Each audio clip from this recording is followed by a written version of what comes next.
In this section we are going to present the 5 principles and 7 actions to learn a foreign language.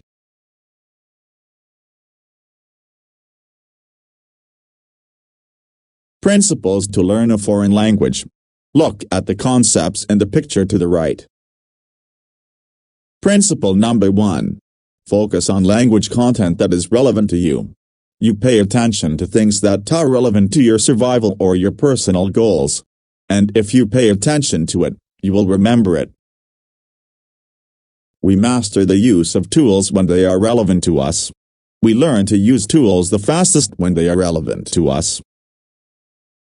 Principle number 2. Use your new language as a tool to communicate right from day one, just as a baby does. Principle number 3. When you first understand the message, then you will unconsciously acquire the language. Comprehensible input is the key for learning a foreign language. The purple columns are the results by learning grammar and formal study as the important input, and the green columns are the ones achieved by comprehensible input.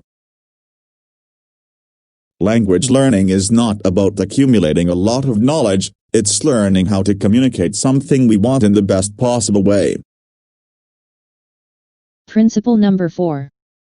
Learning a language is more about physiological training. You have to learn how to listen. This is because we have a filter in our brains that filters in the sounds that we are familiar with and filters out the sounds that we are not. In order to pronounce correctly, we have to use our tongue, lips, throat, teeth. We have to practice a lot because it takes a lot of concentration. You need to coordinate the muscles in your face to produce the sounds that will allow other people understand what you say. You have to be relaxed to have the attitude towards learning a new language.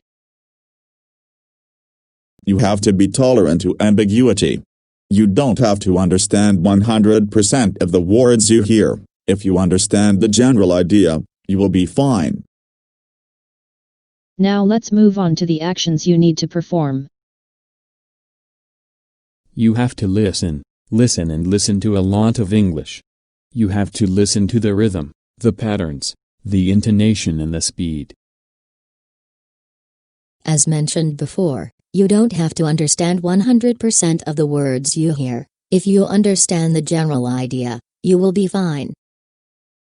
Pay attention to body language. If you do, you will understand the meaning, the intention, etc. Human communication is body language in many ways. Use patterns you already know. There are a lot of cognates. That is that some of the words that you already know in Spanish are very similar in English. Start mixing. If you know 10 nouns, 10 verbs and 10 adjectives, you can say 1,000 different things. It doesn't have to be perfect, it just has to work. Be creative. Remember that in this course we have come up with an MS Excel formula to determine the most frequent words in a given context. From week 1, you have to be able to say things like, I don't understand, repeat that, how do you say, etc. By week 2 you should be able to say simple words and communicate pretty much as baby does. Start putting together simple phrases. Use connectors such as but, and, because, etc. Always remember how babies speak. They use simple isolated words sometimes with a strange pronunciation that people outside the family do not understand but parents do. Keep in mind what a parent language will do for you. Look at the picture. A parent language is a person that is willing to help you learn English.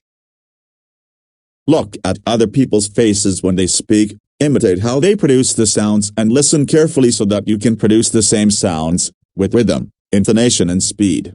If you can't interact with a native speaker, use the pronunciation coach software or a similar one. Associate with real images. If you do it emotionally, most likely you will remember the words you are learning. Take for example, the word fire. Think about the smoke and the smell when something burns, etc., or the word cuddle, which means to hug someone. but if you associate the word with a beautiful girl or a handsome guy that cuddles you and how you would feel, then, you will have different paths to the same box. This is the brain storage you use for keeping the meaning of the word. Well, that's it for today's lesson. Have a good day.